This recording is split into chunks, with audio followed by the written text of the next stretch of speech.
let's do this. I'm still a little tired. I'm trying to shine it on. Let's see how well that comes. Keep on shining on. All right, so welcome to Binge God Brothers. damn it. So hi, welcome to Binge Buddies, Fork the Forking Forkers. Me, your host, as always, Brian Dressel. With me is Matt Dykes, Joel DeWitt, and Ryan Luton. We don't do nicknames. It's a wrap up. Yay! How much relief do you Wait. have not finding nicknames? Oh my god, I got so tired of the nicknames on this show. Nicknames on the Nicknames next are one's like- gonna be even better. like nicknames used to be like the thing I looked forward to setting up these episodes. By the end of The Good Place, I'm like, all right, what assholes do I have to look up? Yeah, I can say assholes because we're in the wrap up. We can say all the swears, Matt. Matt's Don't not a open the swear. door for him. Matt's not a swear. These are shit fuck cunt. They're the swears. There we go. There they are. Yeah, we We've reached our quota. we have gotten out of The Good Place. 30 seconds in. I will say this much that I probably should have mentioned before we start recording. We are going to be changing our formats a little bit soon. I'm not sure if that's going to change where you listen to this show. We're hoping it doesn't, and that the links will all still work and go to the same feeds, but we don't know yet. But there will be a much more bigger video component of this show that you can start watching. Not with Friday, not the first episode of Nightmare on Elm Street because we're recording it before we've started that. But hopefully during Nightmare on Elm Street, that shift will happen, and there'll be notes. They'll be out there. If you want to keep listening to us, we'll make that possible for you. Hopefully you do. Anyhow, let's talk about a wrap up for. I was about to say Fork the Forking Forkers, The Good Place. The show That's that the name of the show. Fork the Forking It's Forkers still- was about. It's still a wrap up for the fucking focus. I guess that's fair. Yeah. So this show was one that I, like most of them, was one I wanted to do. And I brought it up with you guys, and I didn't get too much resistance. It was mostly like, that's a lot of episodes. I'm like, oh, we can double up. It'll make it work. And only Matt and I had seen it, right? Correct. Correct. Okay. So Matt and I both knew that we already liked it. We already knew it was brilliant. Joel and Ryan, on this side of everything, how you feeling? What do you think of The Good Place? This is definitely sorry, Joel. This is definitely I'm glad we did this. This is a show that I had always wanted to go to, but I never really got into it because I didn't really hear a whole lot of people talking about it. But now this is a show that I will definitely talk about because of the fact of how well it is done, the acting, the writing, the directing, everything about this show is great. It's to the point. I think it knew what it was doing. It was very well planned. And I definitely would rank this. Wouldn't say top 5 comedies I've ever seen, but definitely top 10. Cool. Joel, what about you? We've watched a handful of shows here now since I've started doing this with you all, and this rivals, I think, what we do in the shadows for the top show we've covered since I've been on Binge Buddies. Like it's firing on all cylinders the entire time. Gives you barely a moment to breathe, but that also means the pacing is perfect and they don't linger on anything too long. The cast is amazing from top to bottom, and the way that they deal with kind of heady topics in a lot of light humor, it's the perfect mix. It really is. Cool. I obviously still love it. I watched the entire thing again in between when we recorded the finale and then recording this episode because you can rip through it that fast now that you've seen it all. But Matt, what about you? Did this move your needle at all? Move it up, down, about the same where it was? I think I enjoyed it more this time around. I think more of it sort of stuck because like when I first watched it, it was one of those things like I'd not really seen that many. Like it's one of those things where hadn't seen many adverts about it. I'd seen it suggested on Netflix. I didn't really look at it that much because I thought it was related to those weird The Good Doctor and The Good Lawyer shitty shows that you have over there. So I was like, I'm not to watch those things. But then I remember, and it's fully it's after the hype. You guys would like, where have you been doings that you used to do? Mm-hmm. And a few people had mentioned The Good Place, and then one of my friends mentioned it as well. I was like, oh, I'll check it out. And I think season 1 had finished for definite. And I think season 2 is maybe about halfway through or something at the time. And I just basically blitzed through all of season 1 and caught up within a day or two. It was so kind of like, oh my God, this is great. I love this. I love this show. Yeah. Like how it's it's very easy watching as well. When you just kind of like, when you're just watching it as an audience member, like less so when it's for notes because Jesus Christ. Like, I'm glad that the next series we're going is not as detailed as this, because like, you know, that was just like watching for that, it's easy, even though it's like each episode in air quotes because the films is like 4-5 times the length of a Good Place episode. It's a lot easier. But I had less notes. Yeah, I had less notes. It was easier to watch and all, and just, you know, I didn't have to pause it to write the notes because I knew there was something else that was going to come. If I paused it, I'd miss it. Yeah, no, I really liked it again, and it's one of those shows. I don't know why I don't watch it more. And to Joel's point of the series that we've covered, I would sort of rank this, and I'm going way back to the original Venture Brothers, because sorry, nothing's beating Venture Brothers. Nope. Peacemaker, Good Place. Yeah. But Peacemaker and Good Place are very, very close. Yeah. The only reason why I gave Good Place the edge over What We Do in the Shadows and Peacemaker is it's over. And like where What We Do in the Shadows had some really rough seasons, why we actually didn't cover on the show anymore is because the seasons got so rough and I didn't want to just beat it up. Although I hear it's gotten better and I need to go back to it. I still don't want to cover those really rocky seasons.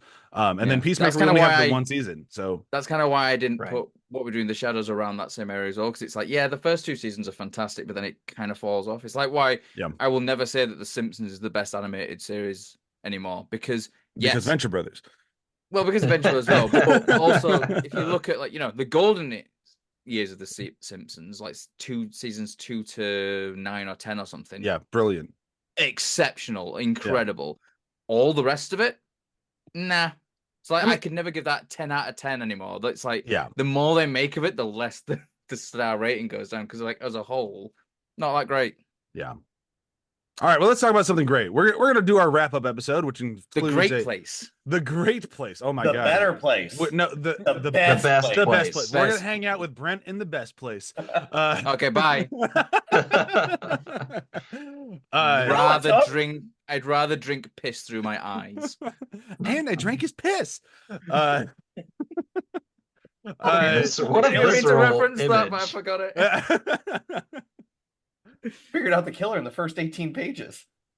Anyhow, so like we like to do on these wrap-up episodes is we feed into the internet algorithm of rankings, and we're going to rank everything we possibly can while not keeping us here for so long that we have to miss our families and whatnot. We're going to get the ball rolling with a nice little easy warm-up question. This was Matt's idea. Thank you, Matt. We're going to go because I have a bad feeling we get to character rankings. Tahani might get a bit of a beaten up. I don't see her topping anyone's lists, but Tahani and Jamila Jamil, it was absolutely phenomenal. We all love Tahani. She's great. So even if she's going to beat up, we're going to give her a moment to shine right here at the top with our favorite Tahani name drop. I had 2 just in case somebody didn't bring one up. All right, so Name drop, go. Name drop. I'm trying to figure out who's going first. I'll go first. So like I said, I was going to have 2 just in case somebody didn't mention one of them, but I believe Ryan's mentioning it, and it needs to be mentioned. It must be mentioned. Well, I wasn't gonna do it, but I'll do it. No, I'll bring it either way. It will get mentioned after we're all said and done then. But either way, so my favorite one comes from Tahani. I don't remember the context around it, but it's obviously from Tahani. That's their whole fucking section. No one can ever truly turn a new leaf. Sure, Ben Affleck told me he matured after directing Argo, but then right on schedule it was, guess what, Tahani? I'm gonna be Batman. It's the way she says it as well. It's like, I'm gonna be Batman. It's like the disgust in her voice. It's so good as that. Absolutely brilliant. It took a lot out of me not to do one of the 2 Timothée Chalamet ones, but the Batman one is so good. All right, Matt, you're up. It really is the most incredible chime I've ever heard, and that's coming from someone whose godfather is the most famous clock in the world. Is Big Ben somehow your godfather? Mm-hmm. What I love about that is, number one, a clock is her godfather, but it's just the Why are you asking? Of course, you make the choice. That's not the only time that she refers to a godfather, though. That's That's the true. Oh, she's got about a million of them. Yeah, she really Sean does. Connery comes up as one of them. I think Elton John is. Yeah, maybe. That video you showed, Joel, was really helpful as well. 10 minutes long, by the way, guys. If you want to look it up, it's a super good of all the Tahani name drops, and it's 10 minutes long. Totally forgot to watch that, but that's hilarious. All right, Joel, go ahead. Why does your godmother sound like the old lady from Downton Abbey? Oh, Maddie Smith is my godmother. Rest in peace, man. Yeah. Yeah. All right, Ryan. All right, you guys know how I love to be meta, so I just had to do it. Ironically, that's exactly what Vin Diesel asked me when Dwayne Johnson refused to appear in Fast and Furious 9. I like that. Oh, that was a good one. That's that. Oh, go listen to Dominic's Toretto's shitty tuna sandwich from our show. That was a ton of fun to record. So the one that I have to mention because I can't believe it happened, especially with everything in the news right now, Yes. is I'm being forced to spend time with a man who said I wasn't at Diddy's white party. I was there, Eleanor. I was there. Now I kind of maybe she's hoping she wasn't there. Yeah. Now it explains why she was in the bad place. Yeah. The man whose Dillo collection is responsible for all the microplastics in the water. So I did a Me. little research into this one, and I have found out that apparently the only party you could go to of Diddy's and not have a ton of shame is his white party because it was had the most cameras, had the most press, had the most everything. So that's the most up on up of all of his parties. So I do find it funny that even though this flub up happened, it was still the best way it could have shaken out. I Yes. still don't want to be involved at all with anything Diddy. So sorry, Tahani, but very funny.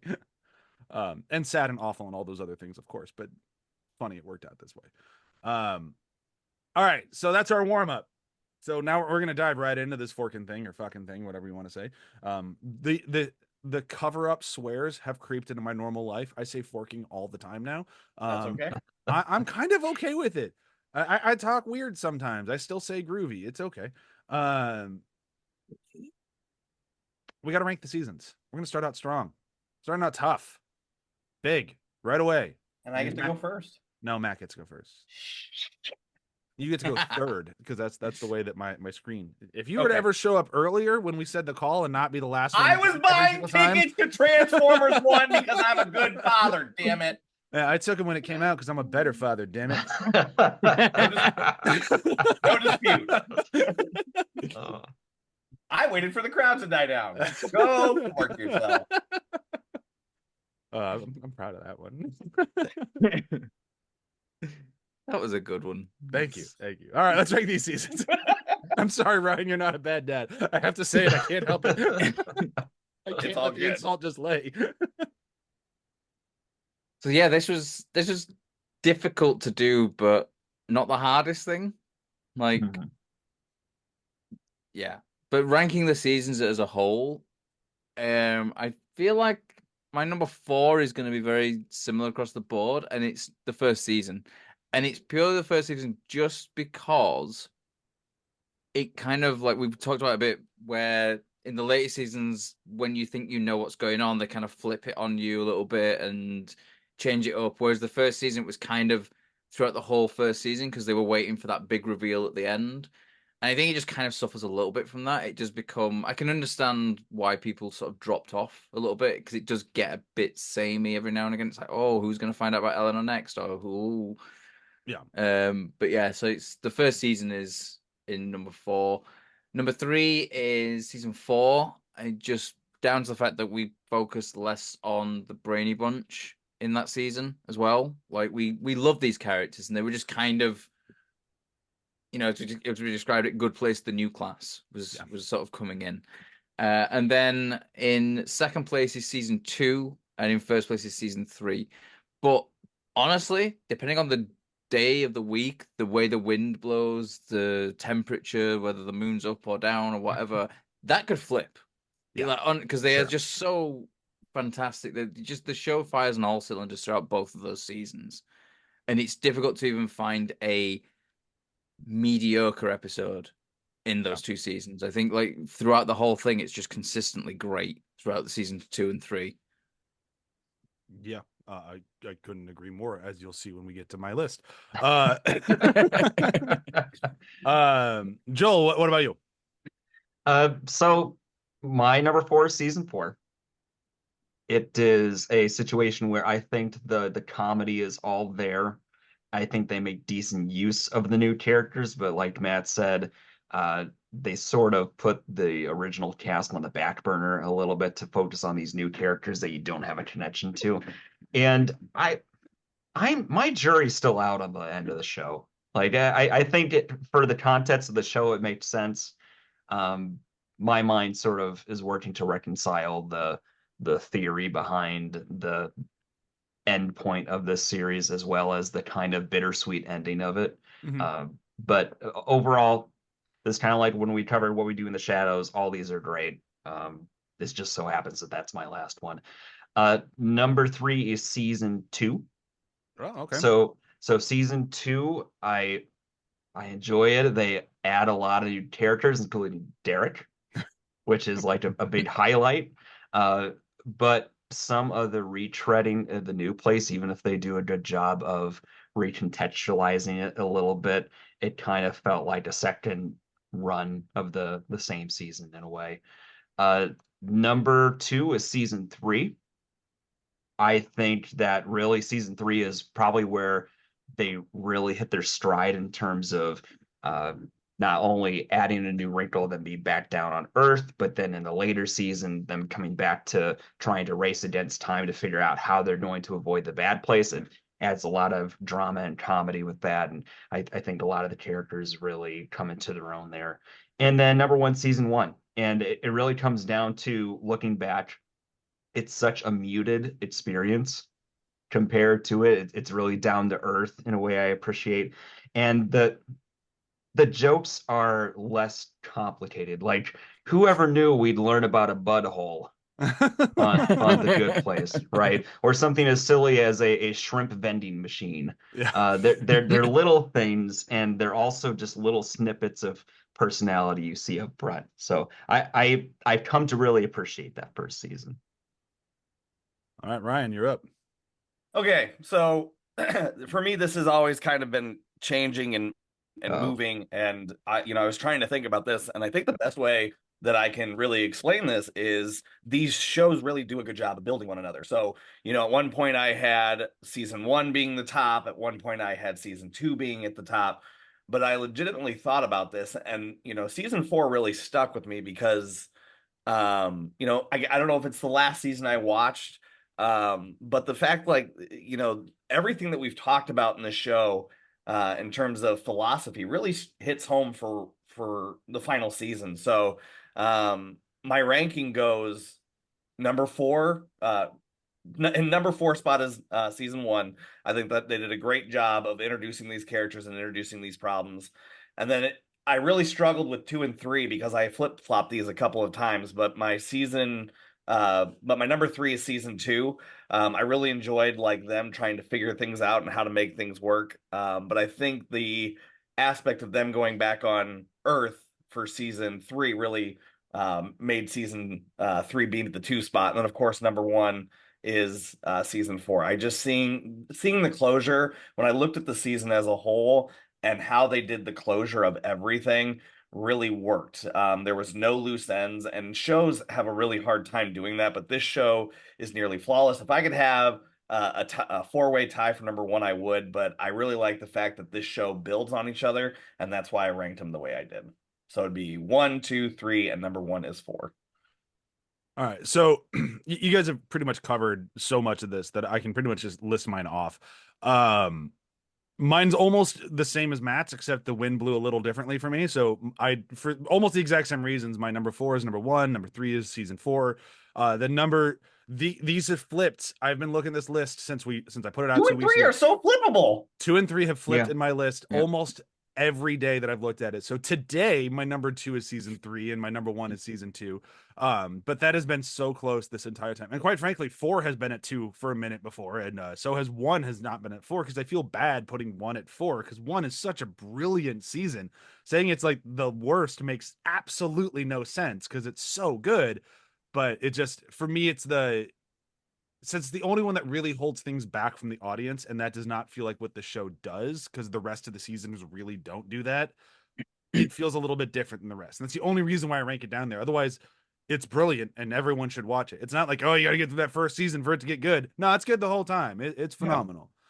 It's the Venture Brothers issue, though, isn't it? Like we talk about that I think when we were doing the ranking, it was like, yeah, just because it's at the bottom though doesn't mean to say it's terrible. It's still phenomenal. It's one of those things like, yeah, it's a bad episode for a Venture Brothers episode.